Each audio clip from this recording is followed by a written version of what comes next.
the FDI policies changes, the IBC code and other statutory regulatory reforms that this government has done is to enable businesses to do well and also to ensure that the investors make money and we're able to protect them and give and protect their interest. And I think that has been a great source of encouragement. Yesterday in the news, we were talking about the second REIT listing and we saw 13x, which not so many people were expecting. And just 3 months ago, with work from home discussion at all-time high and majority of people working from home, people concluded that perhaps commercial real estate will cease to exist or it will come down dramatically. And that has not happened. And that is visible not only institutional investors, but also Indian retail investors, HNIs, have put their faith in the second REIT listing. And therefore, we will not be too far away when the third listing happens early next year, taking the total listed real estate portfolio of office to 100 million square feet. And in not so distant future, I expect another 200 to 300 million square feet getting listed at the stock exchange, giving a wonderful opportunity for retail investors instead of speculating in hard asset purchase, which was detrimental to the industry and speculative in nature. They will now have steady flow of rental yields through dividends, which are tax-free to the extent of 6% and 7% at a time when interest rates are all-time low and risk and volatility of many other investment avenues seems high. So I'm optimist, but also realist, benchmarking my conclusions on the basis of few examples that I've given. I believe there will be a consolidation, and that relates to the discussion of our strategy, a complete revival. And the complete revival, in some of my earlier webinars, used to say there will be a consolidation in tier 2 and tier 3 developers. I'm making this bold statement today that the consolidation is equally going to be in the tier 1 developers. And why not? Because we have 3 to 4 billion US dollar chasing opportunities in India. So don't be surprised that there is a consolidation, and which from the medium to long term is for the benefit of the industry. There'll be more organized players with far better governance, far better transparency and professional management than you would see in the past. So I'm very hopeful that you will have this very good quality discussion and engagement in this session, and your key takeaways from today's discussion will be meaningful and help you understand the sector and roll out your strategies effectively in the times to come. So thank you very much. I'm going to hand it over to Kunal Shah, and I'm going to step out for an engagement with Mr. Puri in my next FICCI session. Thank you very much, Nirja. Thank you, Chairman. Thank you so much, Mr. Dutt, and thank you for your time to join us. And hope your next session also goes well. So I'll just take off from where Mr. Dutt sort of left. It seems like, and Mr. Dutt and I were in a physical conference in March this year, when we were still talking at that point of time about stress in the real estate industry and what we can do about it. In the past 2-3 years, it seems like we are surfing from crisis to crisis as far as the real estate industry is concerned, as opposed to crisis to opportunity. But one of the themes that I want to discuss during this session is, where do the opportunities lie in spite of this crisis, and how do we exploit those opportunities?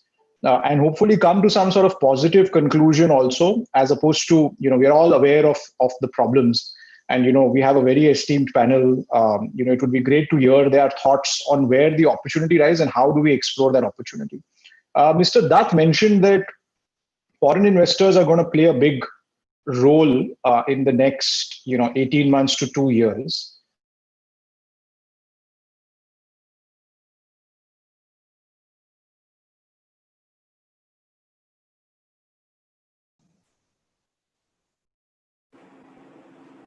Shelley?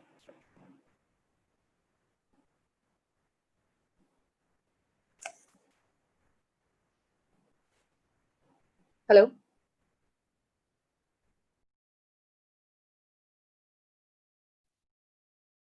I think Kunal dropped.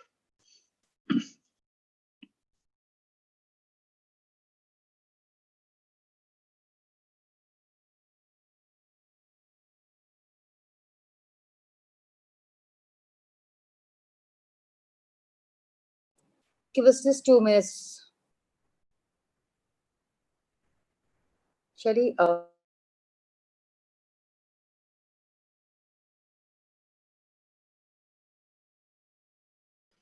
think I got disconnected. Am I back online now? you're back. Apologies, I got disconnected. So what I was going to say is I'm going to start with Mr. Mukherjee to give his input on, am I audible? Yes, you are. Yes, you are. So Mr. Mukherjee, your input on how do we revive consumer sentiment at this stage? And, what do the government, the RBI and the banks together and developers as a community, how do we get confidence back in people to buy apartments and to start, renting business spaces? It would be great to hear your thoughts on that. I can speak from an investor's point of view. I think confidence is a function of capital, and capital comes in two forms, growth capital and solution capital. And I think our sector needs both. Fortunately for us, we are seeing an inflow of both. Growth capital comes in the form of REIT getting subscribed 13 times over. It also comes in with pension funds, the Canadians and the others still actively looking for and buying yield-bearing assets. Also, I think there is a knock-on effect of announcements by folks like Google, etc., that they will kind of put more warm bodies in India and continue to use India as a critical growth engine for their own plans. Warm bodies need to be housed somewhere, whether it's homes or offices. And then there is the other part, which is solution capital, which is more firms like ours. And that's the domain of firms like ourselves, where there is already a significant amount of capital, cement, steel, blocked in projects that are at various stages of development.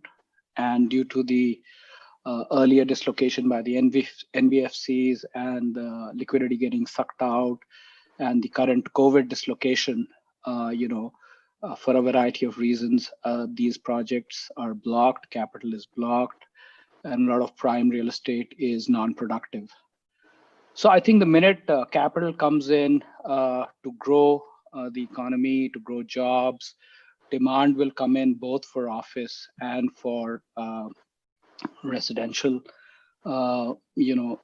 projects coming online and consumers buying. That is on the longer term, but on the shorter term, I think solution capital will try and unlock the locked value which is there in office projects which are incomplete or stuck, residential projects which are incomplete or stuck, so that inventory can come online faster, because these are approved projects at various stages of completion already. I think a combination of these two will resolve the supply side issues in the shorter and the medium term. And frankly, it's interesting trends.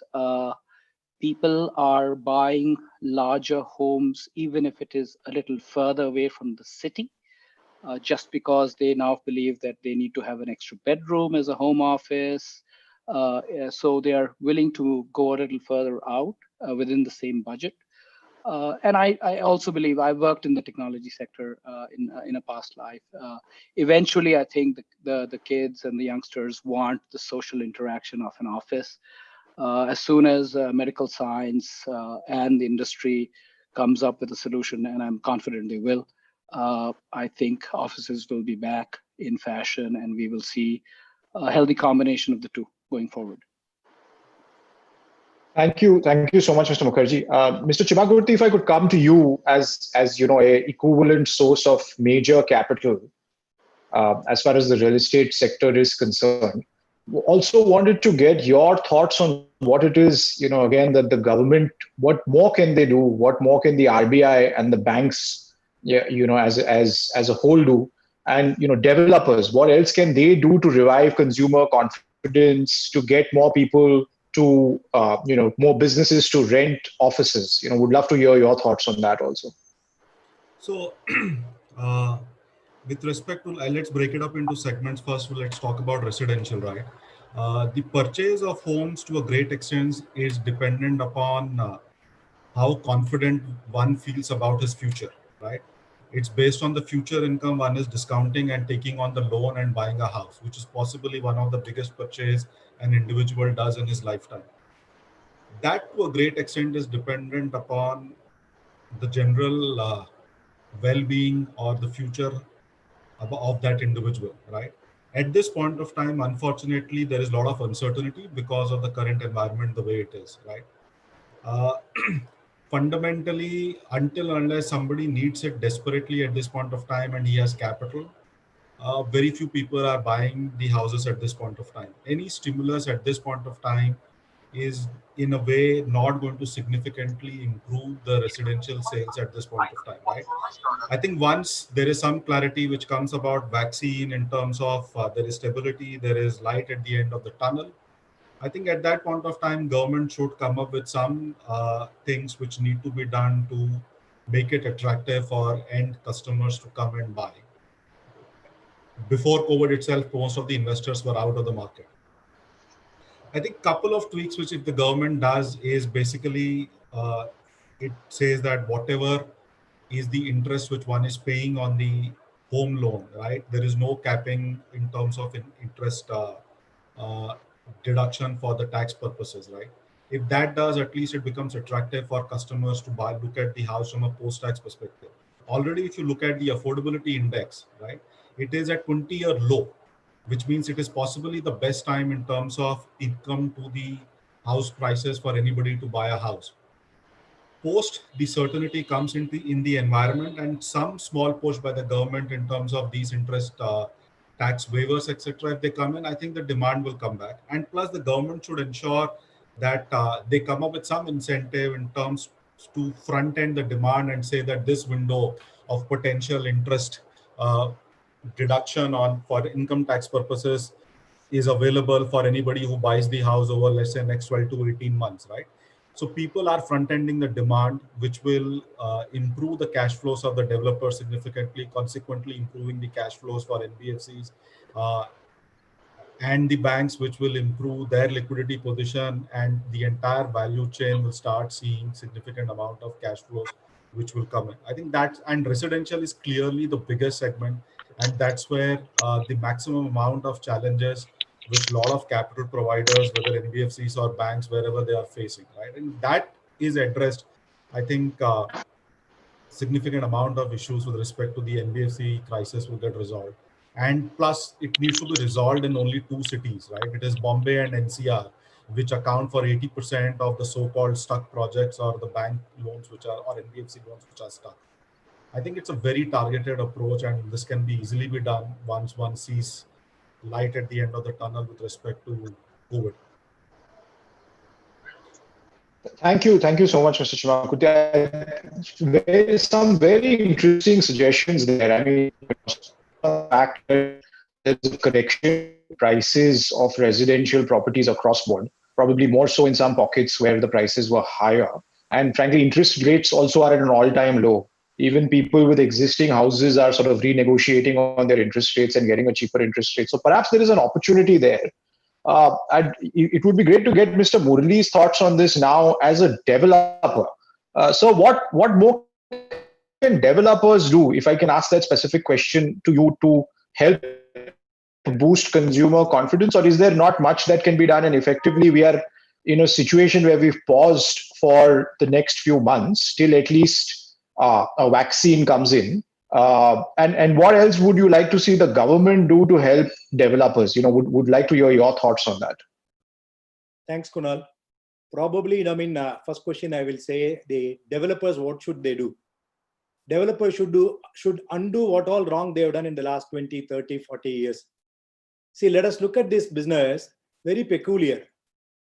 You look at police is a home buyer, judiciary, people in the judiciary are home buyers, people in the media are home buyers, any civil servant is a home buyer, any politician a home buyer. All of them have negativity against developers. Why? It cannot happen. If one has negativity, it is fine.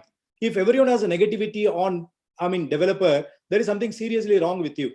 So developers have to undo certain things, which is very, very critical.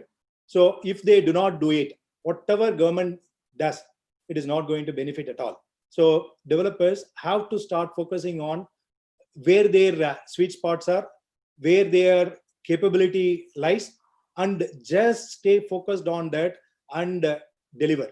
And they should look at, they are here for next 30 years, 50 years. So, and home, somebody is buying, they are buying for 70 years, they are buying for 60 years, they are buying for 80 years. So we need to respect that sentiment, and we should not look at any shortcuts. So that's what developers should do.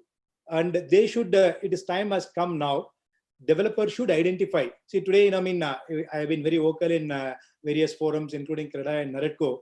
Today, real estate, if you look at, you can say probably in the entire country, maybe about 50, 60 developers deliver about 90% of the market demand today. Now, there are maybe another 60,000 people targeting about 5 to 10% of the market today. Now, what all wrong? I know all the 50, 60 people very personally, they're all good friends. Maybe all of them or majority of them, they do not get into any wrongdoings. They do not indulge in any wrongdoings, and they have the right intention of delivering projects. But unfortunately, developer community is branded as bad because of maybe the other people who are taking care of this 5%, 6% supply, create a lot of discomfort. So it is time has come for developers, the good developers, to identify themselves as a different industry body. Then they could get some respect back, honor back. That's needed, much needed. I'm sure it is possible. With respect to the government, I will not say real estate alone. I'll touch upon government and what is happening on, because talked about housing. It's my pet subject on affordable housing, what's happening. So government, probably time has come now. This pandemic, COVID and all that is only a question of time. Maybe, next 1 month, 2 months, 3 months, 6 months, we don't know. Only God knows. So, but it's out. We know that we are not living with this forever. It's a question of maybe 1 to 6 months time. So government can do only little for this COVID. I don't think, we should expect too much from the government. But government has to do certain things very, very different, which has nothing to do with this COVID. Time has come now today. See, it is about 70 years plus independence now. We are going to be on 73rd year of independence since we had independence. Now, maybe, first 40, 50 years spent on various things, 60 years spent on various things. Still, we are, treating every businessman as a crook, every businessman as a criminal, every businessman as somebody who's got a vested interest. That attitude has to change. So how do we change that attitude? India has been defined in the constitution. If you look at, there are 4 pillars which have been created. Now, time has come for us to create the 5th pillar. Who are the wealth creators for this country? And who are the economic contributors for this country? Which is nothing but entrepreneurs, nothing but business community. We need to identify them as the 5th pillar and give that same amount of trust what we give it to political side or judiciary or bureaucracy or media. I think time has come to identify them as a 5th pillar. How do we implement this? I would say probably 1956, whatever the constitution was written, just your law firm can help. Scrap entire thing. You write new constitution 2020. That is needed today. See, India has progressed a lot today. I'll tell you one example. There is a pandemic act. I do not know whether there was none of us knew until March 15th or March 22nd when COVID hit us. there is something called the Pandemic Act, which was drafted in 1847. Now, some state governments have taken that fight and amended this 1847 Act.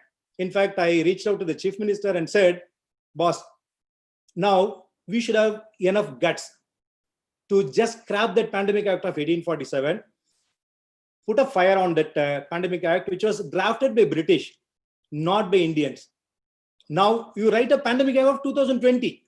There are enough intelligence available today. Otherwise, if you just amend this act, what do? You put 2 commas and 2 full stops and 2 colons, nothing else you do.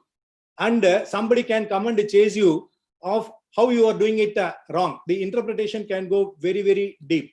So time has come for us to scrap some of the acts. I would say probably rewrite the entire constitution. This is what, and keeping business community as a 5th pillar and do it is what I would say. When it comes to housing, affordable housing, there is a huge demand. Sanjay Dutt was talking about, luxury, there is a demand coming back and all that. I beg to differ on that. And people moving, to outskirts and having extra space. First quarter we have done, went phenomenally well. No site visits. April, May until June 22nd, there were no site visits. We had done about 400 bookings. So because of the sweet spot, affordable housing, there is a huge demand for affordable housing today in the country. Very little supply. As we speak today, the demand is much larger than supply today. So we need to focus where the business is. Luxury, I do not expect the business to come back in the next 3-4 years. But affordable housing, wherever we are operating, we see a very big demand. Hence, we are focusing on that. I see, ever green opportunity in affordable housing segment. So that's where our position is now.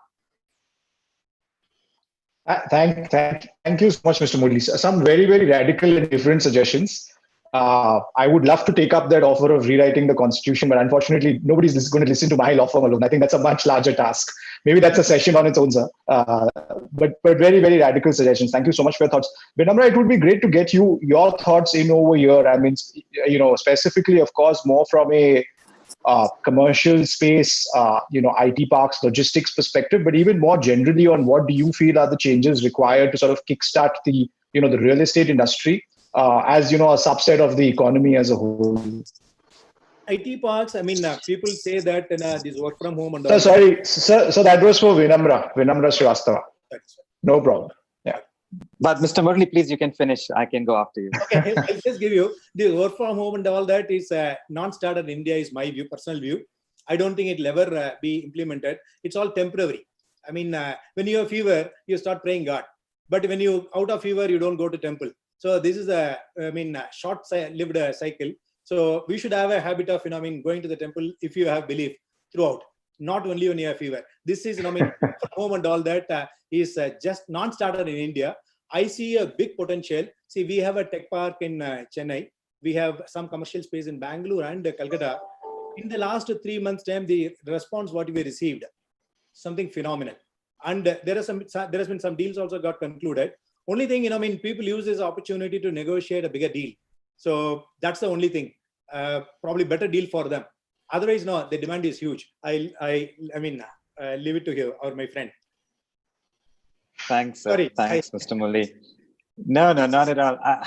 I think, Kunal, as far as commercial space is concerned, my sense is that the market forces will ultimately determine how and when the demand comes back to what level. I'm not sure if there's much that the government can do there. Of course, there are initiatives like juggling with the stamp duty rates or the ready reckoner rates, etc. But I don't think those can address the long-term fundamental requirements of the industry. Thankfully, I do think that the fundamental drivers of why commercial real estate has a bright future in India continue to remain strong. And that is driven by the need, especially because of high digitalization and digital transformation globally across industries, is going to continue to employ more and more work coming to India. The cost arbitrage, the availability of great talent, the still sub-dollar real estate cost, all of that continues to remain in the favor of the industry. So nothing fundamentally has changed in that sense because of COVID. So I do believe it is a matter of time before things get back on track as far as commercial is concerned. Yes, there will be some changes either pertaining to design of products or the way leases are negotiated, or maybe firms like yours will have to further strengthen the force majeure clauses and all of that. But I don't think any of that changes the fundamentals. And then all of that is actually very well shown in the way the recent REIT listing is happening as we speak. And that just goes to show the confidence that investors have. Having said that, I would also caution that I think the investors' preference for now is more towards yield, and everybody would want to chase yields. So foreign capital for greenfield development projects, I think will take a bit of a hiatus unless there is pricing that is COVID adjusted. And so far, we haven't seen the crisis translate fully to adjustments of prices as far as, for example, land is concerned. But the hunt for yield assets will continue to remain very, very strong. Logistics is a very similar story. Given how e-commerce has boomed, logistics is going to continue to ride that chart. And I think that is a no-brainer. That was the transition already happening. It's only going to accelerate. Where the government can come in, my sense is to accelerate investment promotion and use this window of opportunity with the entire geopolitics tension with China and everything that's happening around the US and China. While on paper, we have seen a lot of articles about how India is going forward to try to grab a lot of that supply chain coming here. But I think more needs to be done in terms of attracting some of those investments to India through either policy changes, reducing approval timelines. You still, you can take anywhere from 1 to 1.5 years to get all the approval before you even start a project, right? So there's lots that can be done on the ease of doing business front. Leapfrogging, not incremental changes. This could be a time for leapfrogging to really grab that opportunity. That can further accelerate investments in both these sectors, in my view. Thanks so much, Vinamra. I mean, that's some really thoughtful suggestions there. I'm just going to give my 2 bits on, what I feel the government can do. This is a bit of a pet peeve for me. Hence, I've sort of started off this question. Advising international investors and domestic investors, both in the real estate space. I think one of the biggest challenges that we face is there is an absence of predictability. The market as a whole and the issues that people face are not predictable. So if the government can take certain macro steps, you mentioned leapfrogging, which will help making the process more predictable. I'll give you a few examples. Title insurance, for instance, is something which would be very useful. It's available in a lot of jurisdictions. It's not available in. I think if title insurance is encouraged and it's priced in a right manner, I think that will be a game changer as far as investments into the country are concerned. More so from the perspective of foreigners, but even from the perspective of Indian investors. And I think as a lawyer, the one other thing that I'll add, and perhaps we are just as much responsible, is certainty of outcomes as far as court process is concerned, because people are happy to price in risks. They need certainty and they need a clear timeline. So I think that those were my 2 bits, on what the government can do. And I think this government has the ability and the majority to be able to do it. So hopefully it should become a priority item, not just for the real estate sector, but, the economy as a whole. And we'll see some of those changes. I'm going to now get on to my, second bucket or second question, and try to get some more specific input on what we can do to make the real estate sector a more attractive investment destination. And of course, there is the commercial aspect over there, I think, which Vinamra, you alluded to. Arpito also spoke about that in the beginning. But there are a couple of buckets of the way people can invest in India, at least from a foreign investor's perspective. You can directly tie in with the developer. You can do something like a REIT. The AIF market is also opened up right now, where if you want to consolidate various assets and enter India, AIF is a great opportunity. So on this, if I can start again with Mr. Mukherjee, to just understand what are your thoughts on that. What can we do to make it more attractive for foreign investors? And any thoughts on specific structures that you would like to highlight? I think one of the challenges we face is that India land is a state subject, so if I have to go to Karnataka versus Haryana versus Maharashtra, the local lay of the land is quite disparate. And to somebody coming from, overseas, just explaining those nuances and navigating that becomes complex. So I don't think we can change that. We've got to live with that. I think there are two, for us as investors, there are two key leakages. One is tax, and one is currency. I think on the currency front, the government has done a pretty decent job. Rupee looks stable. They've permitted the NDF market back. So, in terms of hedging, if they can deepen that market, that'll help at least investors like us who don't like to keep a open currency position.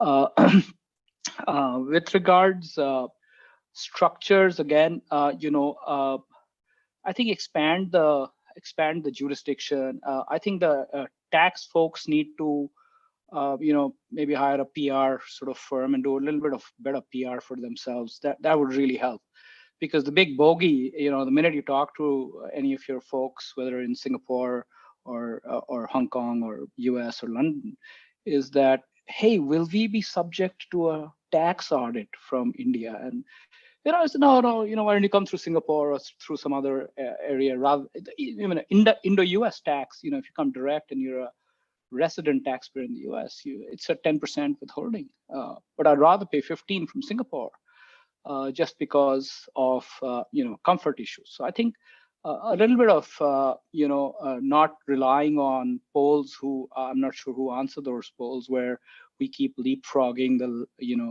ranking in ease of doing business. Actually, sort of ground level guys. But that said, I think some of the bureaucrats are fairly progressive, open to dialogue, and I would like to believe that the needle is moving, and proof of the pudding is that a bunch of fairly storied investors are in India, have set up kind of large books. So moving in the right direction. I think if they can just do the two things that I said, continue to make sure that the currency behaves itself, and just put a kind of a little prettier face in terms of welcoming in. I mean, as Vinamra said, the timing is just absolutely perfect. The timing is absolutely spot on. So I don't think you need to do too much. Just be friendly and just not be draconian once the money has come in. I think everybody's really friendly when you're asking for the money to come in. But once the money comes in, certain sectors, I'm not an expert on some of those sectors, but some of the sectors we've just jammed the investors. Real estate so far has been pretty decent, and I think the future looks uncertain, but I don't think gloomy. That is my personal view. Thanks, Arpito. That's some really interesting. Its future looks uncertain but not gloomy. I think most people would want to live with that thought. Everybody on this call for sure. Mr. Chunakurti, if I could get your thoughts on this, as somebody who manages such a large Indian fund. Kunal, if you have a Friday evening calls, then I want everybody to be in the right frame of mind as we go into the weekend. So I think there has to be some. Yeah. So Vikas, if I could get your thoughts on this, you've been in these markets for so long, you've seen it progressing and investment structures, strategies changing. What more can we do? What changes would make it easier, more attractive for the investor community as a whole? So I think, Kunal, we need to break it up into two parts. One, what we need to do for foreign capital, and one, what we need to do for the domestic capital. I think if you were to... because I'm so glad you mentioned that. I love the breakup and the fact that the interests are not always aligned. So right. I'm looking forward to hear you on this one. So during this period, I was reading this book called The Anarchy by William Darling, right? About how Britishers actually took control of India, right? It started off more as a commercial enterprise, and it was a state enterprise in the guise of a commercial enterprise, right? All of us talk about what are the benefits which we need to give a foreign investors, but there is enough amount of capital which is there in the domestic investors who can go ahead and deploy capital. When we talk about foreign investors, we start crying and say that they are getting 10% withholding tax or 12.5% withholding tax when they start deploying capital as credit, right? There is so much amount of capital with the HNI investors.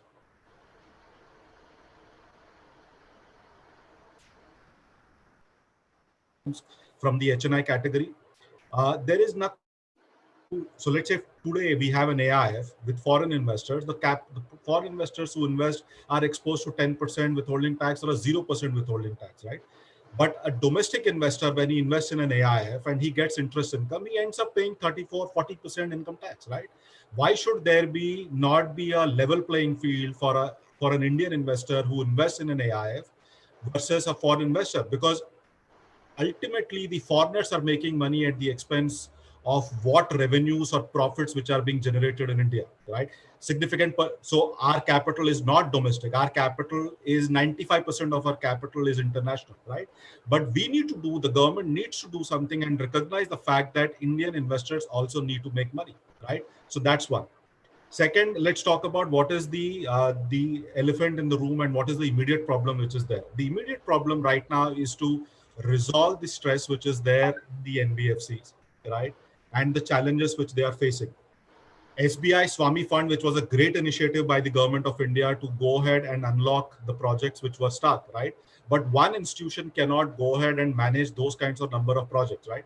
But there are a lot of capital providers like Arpito's firm or other international funds or domestic AIFs like us are not able to go ahead and do similar thing what SBI Swami Fund is doing, because they have the protection under IBC for recognizing if an entity goes in bankruptcy, their priority charge is recognized as per law. But for somebody like us or a foreign investor who invests capital, there is no recognition of our priority charge. It is treated as pari passu with the existing lender who's there, right? I think if that is resolved, I think significant amount of capital can come in. We can resolve stuck projects pretty fast, right? That is second. Third is what we see is that there are a lot of NPAs which are there. Today, most of our capital is coming through an AIFs. We can't go ahead and buy loans to resolve some of these. So these are some of the changes which needs to be done more from for capital providers like us, which would enable us to deploy significant amount of capital more in the country. Thanks so much, Vikas. I mean, this is a great time to mention, you specifically said that except the Swami Fund, AIFs as a whole don't get the superior treatment as, interim finance as far as the bankruptcy code is concerned. I'd like to mention here that, through another lobby, we are specifically working on amendments to the IBC to actually include all AIFs who have given basically rescue capital either pre-insolvency or in the insolvency process to be categorized as priority lending. Now, I'm not sure whether that amendment will be accepted by the government, but I just thought I'd let you know that that's under play, and hopefully it should come through soon. Mr. Murli, to come to you, it's really interesting. If I may just summarize the discussion from the last two panelists, there's almost competition between international funds and international financiers and domestic capital to fund the real estate market. So it seems like there is no lack of capital. Wanted to hear your thoughts. From what you previously mentioned, it's already a pretty attractive market. But what more can we do? Because there's always more that can be done around this space. Government has done, quietly. It's not much talked about in the media yet. On July 9th, they issued a notification that affordable housing projects, any investment coming for affordable housing from April 1st, 2020 to March 2024, if the money comes into the project level, there is a tax benefit 100%. If the money comes into the entity level, there is a income tax benefit and as well as dividend tax exemption. So quietly done, nobody talks about it. It is not even in the media in a big way. July 9th, the notification is coming. So government also is doing whatever I think they could do. But as Vikas said, lot could be done. Like, Swami Fund is one example. So if institutions like Kotak or other people are given a similar one, I think the capital can flow in a big way. and the serious amount of capital sitting here, domestic capital sitting here in India, big time. See, we are having, huge access for the capital. Capital is chasing today. In the last 2 months' time, the number of people have chased us, both foreign capital and as well as the domestic capital. Big number. So money is available plenty, but we need to put in our mouth where there is a demand. So we are fortunately placed in affordable housing segment, and we feel there is a very good demand and things are looking very, very good. So but government has to do certain things like short-term survival. Next 3 months time, I see at least about 10% of the players dying down. 6 months time, maybe about 30% of the players dying down. So if you can do something to make sure that they survive, then long term will be really good. Still, otherwise long term will be good, but those players will not be there. So that's the only concern today. But domestic capital plenty available. Probably something could be done. That's a very valid point. Thank you so much.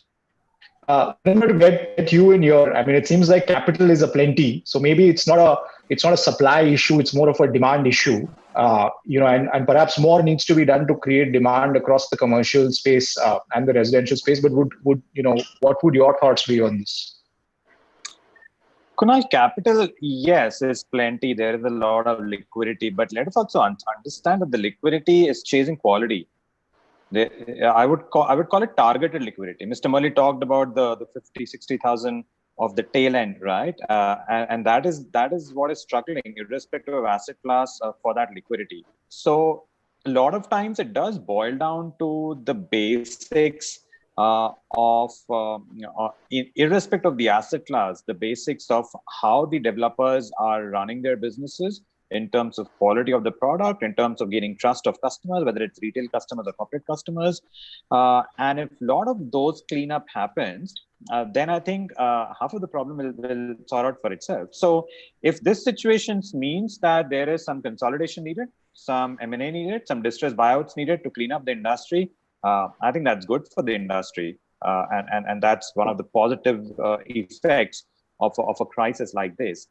Macro environment also impact, especially for the foreign investors, their read of the market as well. And Arpito talked about currency. I couldn't agree more, right? If despite all the fantastic responses to the two REITs that we have today, right? If you actually look at the total shareholder returns, the dividend return is around 7% odd. You add growth to it, you reach 14-15% rupee returns.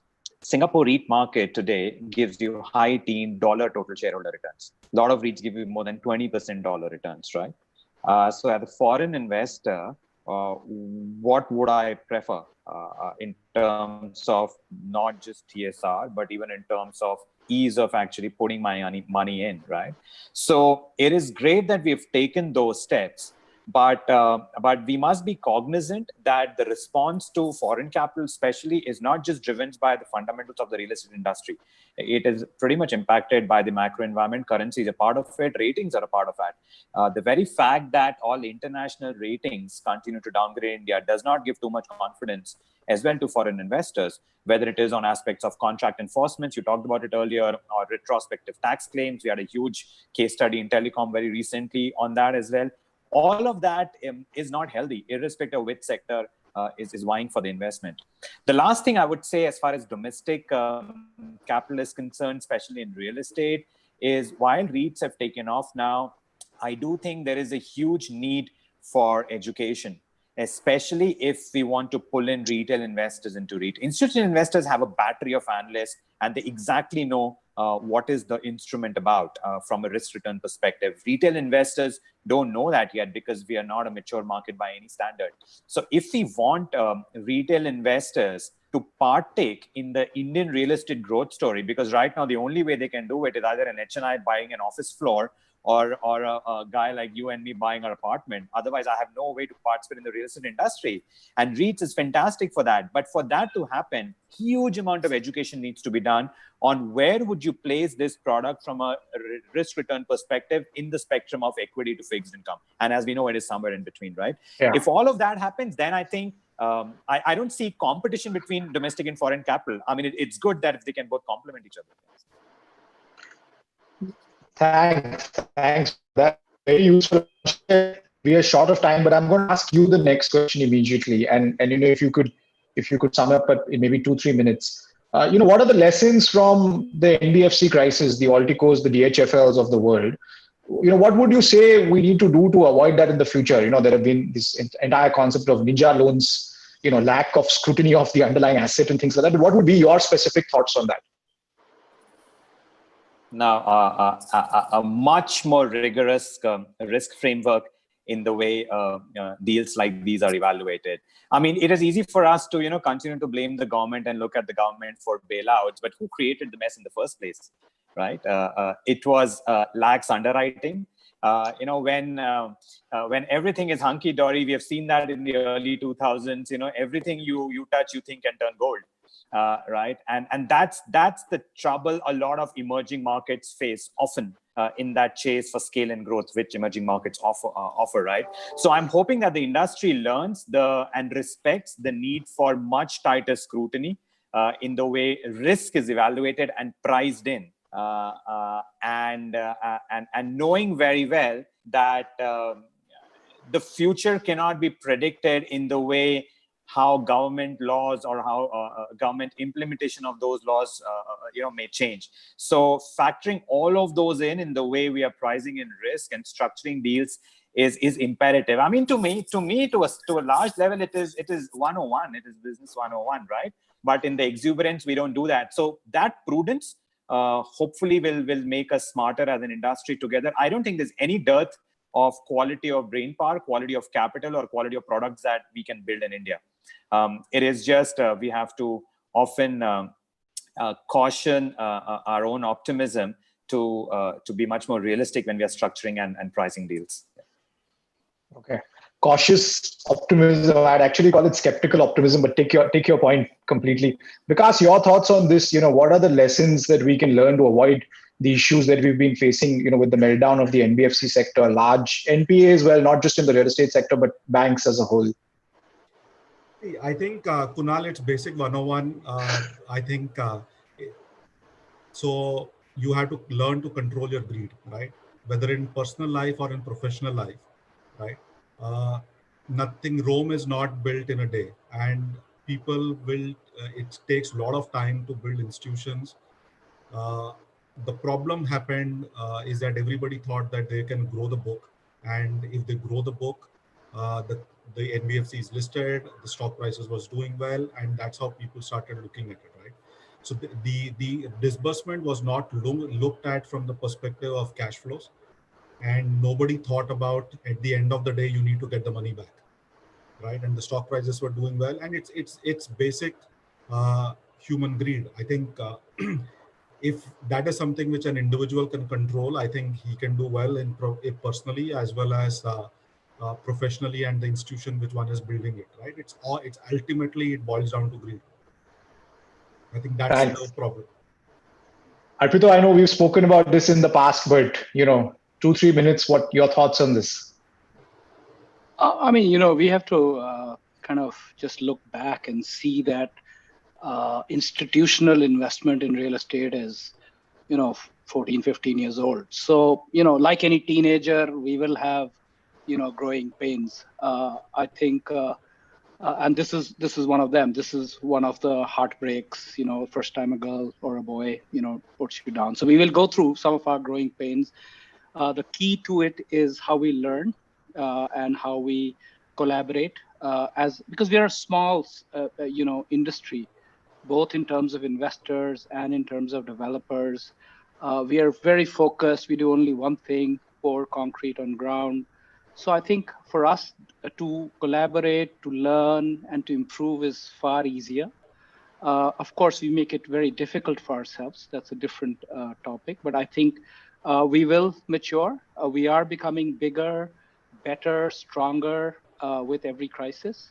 And I truly believe that once we hit our 1920, we will be, a potent force to reckon with. So yeah, always positive. That's my thought. Thanks, Arpito. Shelly, do we have some more time for further questions, or should we open it to the audience now? I realize it's around 3:47 already. Yes, I think we can take some questions from the delegates. So yeah, I'll open it up to the audience. I mean, if you all have any questions for any of us, if you can identify the person and ask the question. Shelley, you will moderate wherever required. If you need to ask the question that's there in the chat box, please do that. Yeah, Mr. Varun Sancheti had one question. Mr. Varun? Yeah, hi. Yeah, hi, Shelly. Yeah, hi. Would you like to ask your question? Yeah, my question, one second. It was related to one of the sectors, which I was wondering if that could do well in the near future, because I feel like the flexible working spaces or adapting the regional spoke and hub model. I feel for the offices, it should be the near future, but I don't know if it could work in a country like India. So I work in a company as a development manager in London, and that's the way it has been adapted in the city. So how can that be taken in India?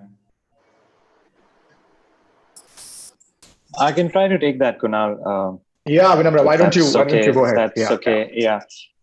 You're right. Conceptually, I think barring the saga with the incumbent, which was more a global issue in co-working, I think it's not wise to paint the entire industry because of that one issue. Otherwise, the flexibility that flexible workplaces have been offering, especially in theory, I think are great in a post-COVID era and time, whether it is hub and spoke model or whether it was companies wanting to expand by dedicating a percentage to flexible and the rest of the percentage to core office. I do see all of that getting more steam, not in the short term. I think in the short term, the pain to the industry is severe. So I do think it will take time to recover, but the fundamentals are there.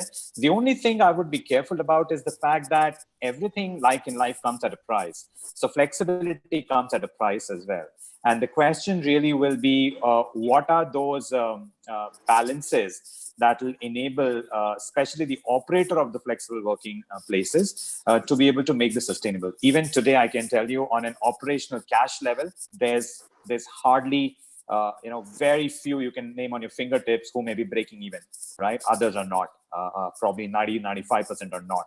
How long can that be sustainable, especially in the post-COVID painful era? I think will be the question. But those that, especially from the operator side, that can find that right balance, from a demand perspective, there is definitely a huge demand for it. How does the business model adapt to it? I think will be the challenge. Trying to balance the long-term liability of renting out a space from a developer for long-term, but giving it out on a short-term to the end users is the balance that will be needed. Those who get it right, I think will be successful. But the demand definitely will be there. Thank you so much for that.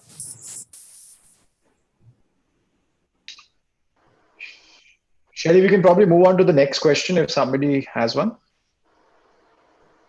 I have not received any other question in the chat So box. you So I think... Can I ask one more question? Hello. Please? Yes, please. Yes, I want to say something.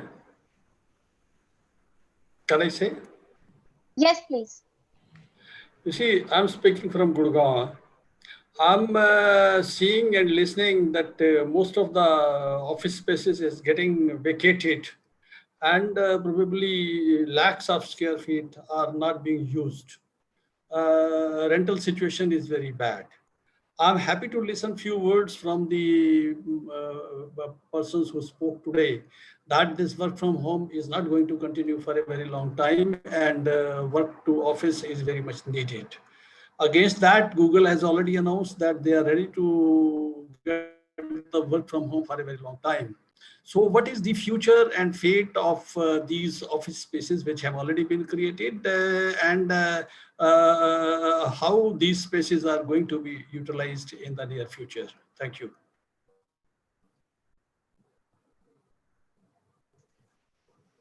Vinamra, you want to take that one? Yeah, let's sure. hear your thoughts on that. Thanks, Mr. Taneja. You are right in your observation, but I would also like to add that Google is also the company that has taken probably one of the biggest office spaces in these during the last 2 months in Bangalore at the same time. I think the jury is still out. Look, I won't even pretend to predict what's going to happen. I don't think anybody can do that. But what we are seeing is a blend of the optimal amount of flexibility that companies will want to look for in terms of work from home is concerned. So we are not going to see extremes where they may decide 40% of my workforce will never come to office, or the other extreme as well. What we are seeing is that probably 20 to 30% of the people may have flexibility of some kinds, either some days of week in the office or other models like that, so that there is far more options given to people instead of just saying, okay, you always work from home and you always work from office. Having said that, there are also counterplays in action. De-densification is already happening. Most companies, occupiers that are designing new spaces are increasing the amount of space per person. It had gone down to maybe 60, 70 square feet. Now we are only talking about 130, 140 square feet as well. So that then counterbalances as far as real estate space requirement is concerned. And on top of that, the overall pie continues to grow bigger as more and more work keeps coming to India on digitalization front. So there are all these counterbalancing forces in action, but our sense is that given the cultural context in India, and this question could be different for different geographies, and we are only talking about India, given the cultural context in India, and some of it was alluded to earlier with how the typical Indian IT worker in the age group of 20 to 35, which is bulk of it, treats his or her workplace, and not just as a workplace, as an avenue to actually socialize. All of those are very strong for India, despite the challenges of commuting to and from office. So we do believe that in the long run, that will come back, and the need for office space could be in different forms and shapes, different designs, but the need for office space, we remain quite bullish because of some of these reasons. It will take time before it materializes on the ground. So in the next 1 year, we shouldn't expect big bang announcements, even though some of them have happened. But ultimately, we do believe it to be coming back. Okay. So I'll just give my views on this also, Mr. Taneja. And again, I'm now more as somebody, we have an office of around 300 people in Bombay. And the age group is largely from their mid-20s, As a whole, this is just a temporary situation. Most people are looking forward to come back to office simply because they like the distinction between work and home. And they would like the flexibility of working from home on occasions. I don't think I've met anybody who wants to work from home permanently. And I think, like Vinamra mentioned, a large part of social interaction, frankly, as far as the younger workforce is concerned, happens in the office. They do not really meet people externally besides their office because they spend so many hours in the office. So I suspect once a vaccine comes through or a genuine pill comes through, which can help, at least control the conditions or the suffering because of COVID, I think we're going to be back to a similar space that we were in earlier. But with some flexibility to continue working from home. And of course, this may not apply across all industries. Each industry may look at this separately. But a lot of interaction necessarily is much better in person. While technology is great and has helped in a big way, I don't believe we are in a situation where that person interaction can be removed completely.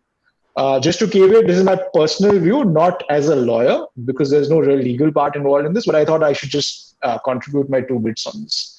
I think there are a few more questions. Shelly, do you want to read them or should I go ahead and read them?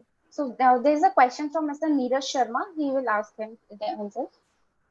Mr. Sharma? Yeah, hi. So probably I'll direct my question to Mr. Murli, around, are you actually seeing some consolidation in the sector? Are any trends visible? Because this is something that we've been hearing for a long time.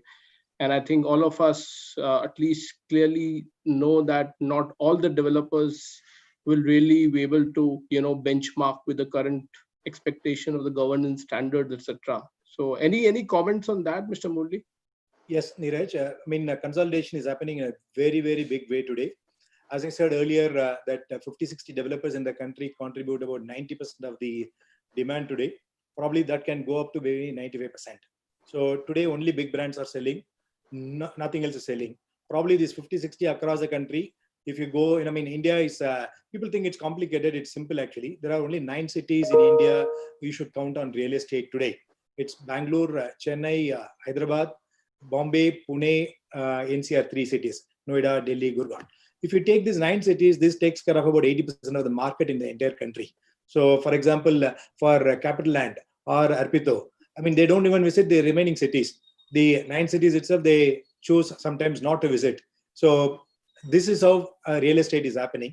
And also for the domestic players, see, I've been addressing a lot of real estate, our developer forums. A lot of people come and ask, tier 2 cities, not now, I've been talking about last 20 years, I've been seeing, 15 years I've been seeing, tier 2 cities, can we get some money? Nobody has been paying any attention to providing capital for the tier 2 city. Now, other than these 9, except now some NBFCs came in and trying to show that they are heroes. Yes, I'll give you money tomorrow. They have gone bankrupt today. So this is the reality today. So these 9 cities make all the difference.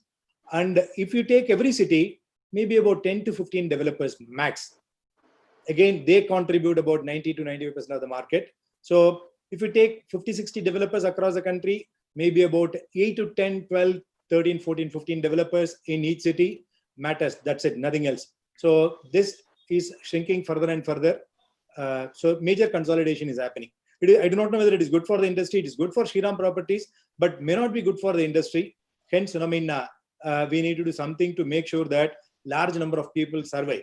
It's otherwise, I expect the prices to go up now. We have already increased the price in the first quarter by, I wanted to increase by 10% by marketing team at a lot of hesitation. We increased the price by 5% in the first quarter. Now, the second quarter, we are increasing by another 5% now. So, consumer will be the loser. But as we said, the governance is one. Everyone, it is not that everyone cannot live with. See, governance is what, I think Arpita was earlier saying. How do you conduct yourself? It's or Vikas was talking about, there is a limit for our greed. Likewise, there is a way of living. So, we all read Bhagavad Gita every day. But unfortunately, 90% of the people do not practice even 1% of what is taught. So just stick to the basics. That's all governance all about, which people are not doing it. They are paying a price for that. But unfortunately, consolidation is a big way today. That's where the truth lies now. Thank you so much, Mr. Murli. Shelly, do we have time for one more question or do we have to wrap up? I think we can take one more question. Last. Yes, I think there's a question from from Lakshmi Narsimhan. How can technology providers help revive the real estate industry in India? Vinamra, do you want to take that on technology providers and how it can help revive the real estate industry? If you have any thoughts on that. Well, I think it's probably a bit far-fetched to say technology can revive the industry. I think the industry's revival is driven by far greater factors. But what I will say is that technology is certainly revolutionizing the industry. I've already seen how homes are being sold without any, site visit. Mr. Murli was even talking about it. I've already seen how drone shots and drone videos, and I'm doing that myself for one of our properties. We're doing the entire walkthrough purely through drones and virtually. So I think in that sense, the crisis has pushed to a lot of transformation, both in the residential and commercial sector, and PropTech, which was already over the last 2 years gaining traction, is going to get accelerated across the value chain. Right from the way land diligence is being done, to construction technologies, to COVID-proof technologies for operations, making everything touchless. So a whole lot of gamut of new areas, I think, across the real estate sectors are going to get accelerated, which is great for the industry. But I wouldn't go ahead and say that that's going to play a part in the revival of the industry. I think that is driven by much more macro factors. Thanks, Vinamra. So I think we're above time, so maybe it's time to wrap it up. I genuinely thank all the panelists for joining this, and of course FICCI for organizing this, and Tata Realty being the main sponsor. I wish we could do more of these, but I realize that it's quite difficult to get the time from all the panelists. So thank you so much for joining, and thank you so much for all the attendees, who asked this question and who patiently heard us. So that's it from our end. Shelly, Kunal, can I just respond to Mr. Murli's comments? Yeah, that I don't go to tier 2 cities. Sure, Mr. please. Murli, if you, one of the reasons was fragmentation. As you mentioned, you're consolidating, and as you consolidate and more consolidated and organized players expand their footprint, we'd be happy to get into a car and go to some of the cities with you, sir. I did not get your last sentence. I don't get your sentence. No, I think I Mr. said, Murli, sir, yeah, go ahead. I said, sir, that as you consolidate and become more organized, and the fragmentation which is there in tier 2, tier 3 cities becomes more scaled, we'd be happy to get into an Innova with you and visit any city that you like us to visit. Nirja, there is a potential case for brokerage from Mr. Murli, just in case the deal happens. I thought I'd mention. So I know where to approach for my next sponsor. No, fantastic. This was a great session. The subject matter experts were so willingly sharing their strategies and expertise with all the delegates here. Thank you very much, Arpito, Murli, Vinamra, Ms. Vikas, and of course, the moderator for the day, Mr. Kunal Shah, for so beautifully conducting the session. With this, we come to the end of our session. I would once again like to thank our sponsors, Tada Reality, and of course, Trilegal, for supporting this program. Thank you all the delegates for joining us today. I hope you found the session meaningful, and we look forward to connecting with you once again with something even more interesting again. Thank you very much for all of you. For absolute pleasure having you with us. Thank you. Thank you so much. Thank you.